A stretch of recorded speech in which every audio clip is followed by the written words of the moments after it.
Halo Sobat Football Lovers, kembali lagi di channel Bal News 2. Nah, kali ini di channel ini kami membahas berita seputar olahraga sepak bola.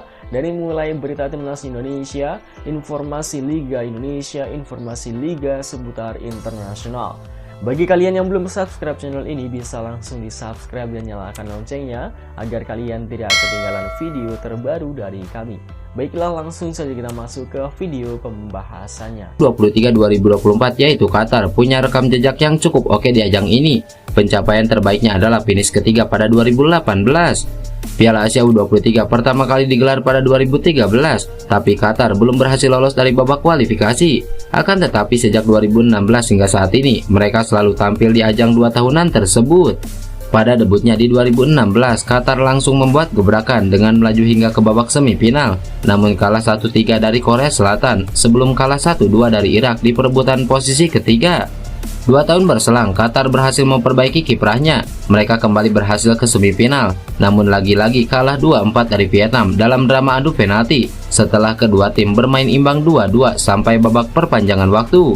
2 edisi berikutnya menjadi kiprah terburuk Qatar dalam ajang ini. Mereka gagal lolos dari fase grup setelah hanya menjadi peringkat ketiga di babak grup pada 2020 dan bahkan juru kunci pada edisi 2022.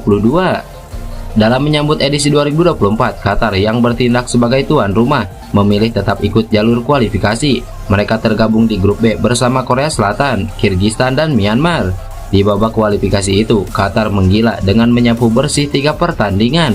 Mereka menang 1-0 atas Kirgistan, melibas Myanmar 6-0 sebelum melibas Korsel 2-0.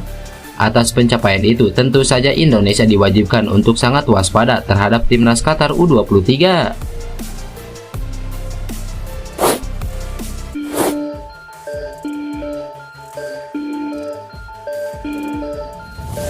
Timnas Indonesia U23 bisa dikatakan memiliki bekal lebih baik ketimbang Malaysia dan Vietnam menjelang Piala Asia U23 2024. Level Timnas Indonesia U23 besutan Sintayong di atas kedua pesaingnya itu menuju Piala Asia U23 2024. Sebagai informasi, Timnas Indonesia U23 berada di grup yang berbeda dari Malaysia dan Vietnam di Piala Asia U23.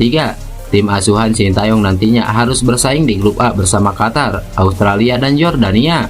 Sedangkan Malaysia dan Vietnam menempati grup D bersama Uzbekistan serta Kuwait.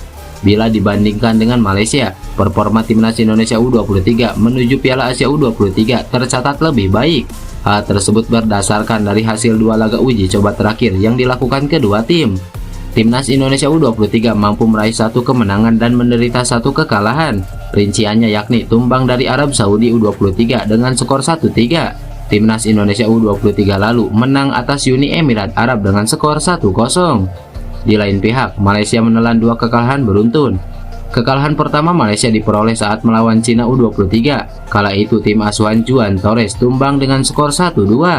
Harimau Malaya lalu kembali menelan kekalahan dalam laga uji coba kedua. Kali ini Malaysia dipermalukan salah satu saingan timnas Indonesia U23 yakni Qatar dengan skor 0-1. Beralih ke Vietnam, timnas Indonesia U23 juga memiliki bekal lebih baik terkait skuad.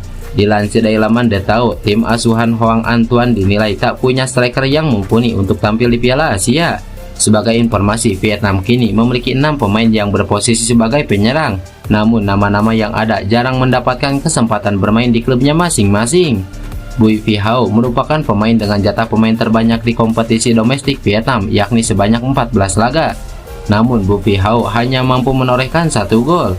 Sejatinya problem yang dihadapi oleh Vietnam mirip dengan masalah klasik yang pernah dihadapi Sintayong ketika baru datang ke Indonesia. Ya, Sintayong pernah mengeluhkan jeleknya kualitas penyerang timnas Indonesia.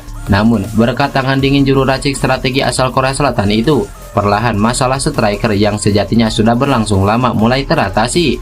Sedangkan untuk timnas Indonesia U23 kali ini, Sintayong nampaknya tak menemui masalah terkait striker karena ada Ramadan Sananta.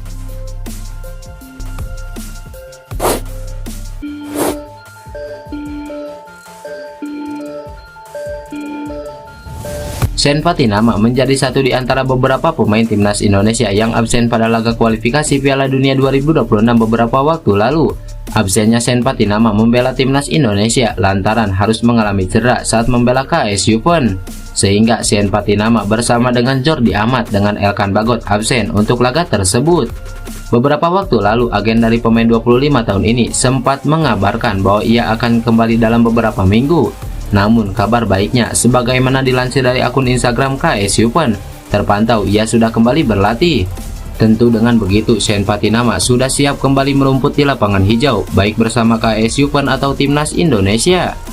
Bersama dengan KS Yupen, setidaknya masih ada 5 pertandingan yang bisa dijalani di Liga Pro Belgia. 5 pertandingan tersebut menjadi penentu klub tersebut untuk tetap bisa eksis di kasta tertinggi Liga Belgia.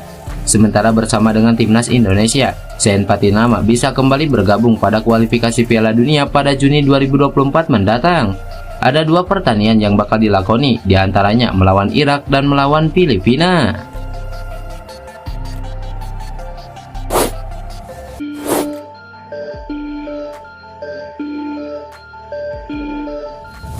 Sebanyak 5 pemain dicoret pelatih Sintayong dari skuad Timnas Indonesia U23 proyeksi Piala Asia U23 2024. Sintayong sudah memilih 23 pemain yang akan dibawa ke babak grup Piala Asia U23 2024 di Qatar.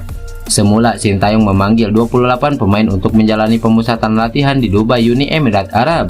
Justin Hubner dan Nathan Joaon tidak dapat bergabung karena terkendala izin dari klubnya masing-masing.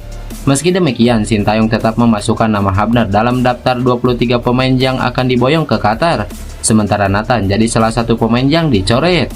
Selain Nathan, 4 pemain lain yang tersisih adalah Erlangga Setio PSPS Riau, Haikal Al-Hafiz PSIS Semarang, Bagas Kapa Barito Putra, dan Rifki Dwi Persita Tangerang. Nathan terpaksa dicoret karena terkendala izin dari klub Heerenveen, sementara keempat pemain lain kalah bersaing dengan pemain lain. Pencoretan Bagas Kapa layak menjadi sorotan. Bintang Barito Putra itu menjadi korban ketatnya persaingan di posisi bek kanan. Sintayong memilih Fajar Faturrahman dan Ilham Rio Fahmi untuk mengambil peran di posisi tersebut.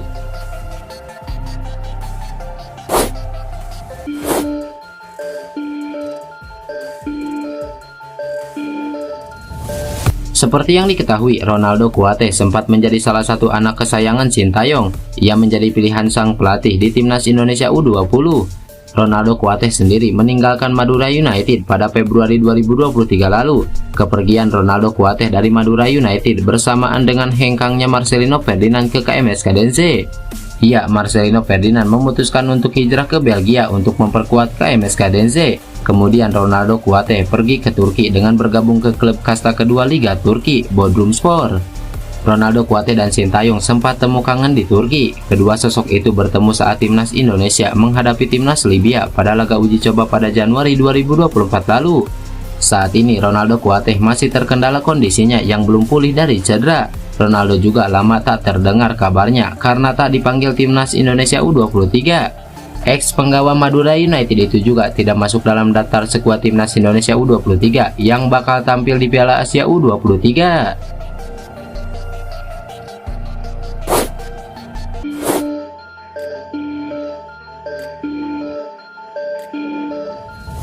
Pelatih yang bakal menjadi lawan Sintayong yakni Tony Piedmar mengaku frustasi dan kecewa menjelang Piala Asia U23. Tony Piedmar adalah pelatih Timnas Australia U23. Ia bakal dihadapi Sintayong bersama Timnas Indonesia U23 dalam persaingan grup A Piala Asia U23. Menjelang dimulainya turnamen itu, Tony Piedmar dihadapkan situasi tak menyenangkan terkait ketersediaan 2 pemain. Ia tidak bisa menggunakan jasa pemain pilihannya sehingga ia harus membuat 2 perubahan pada skuadnya untuk Piala Asia. 2 pemain yang tidak tersedia yang pertama ialah Marco Tilo yang merupakan pemain Melbourne City FC. Ia absen lantaran cedera dan bakal digantikan oleh Kehan Jelakic dari Brisbane Roar FC. Sementara pemain kedua yang tidak tersedia ialah Pilar Lesia Luis Diarigo. Ia tidak dilepas oleh klubnya dan akan digantikan oleh Lucas Mouragis. Tony Piedmar mengaku frustasi dengan waktu turnamen yang berpengaruh pada ketersediaan pemain. Kami telah berdiskusi dengan Lesia selama beberapa waktu mengenai ketersediaan Luis untuk turnamen ini. Sayangnya mereka memutuskan bahwa dia harus tetap di Polandia. Kami memahami dan menghormati posisi klub dan saya telah mengungkapkan rasa frustasi saya pada waktu turnamen ini dan dampaknya terhadap ketersediaan pemain telah diketahui beberapa bulan. Meskipun demikian tentu mengecewakan melihat keadaan berubah seperti ini pada menit-menit terakhir ketika semua persiapan kami telah dilakukan dengan syarat Luis akan tersedia, ujar Tony Piedmar.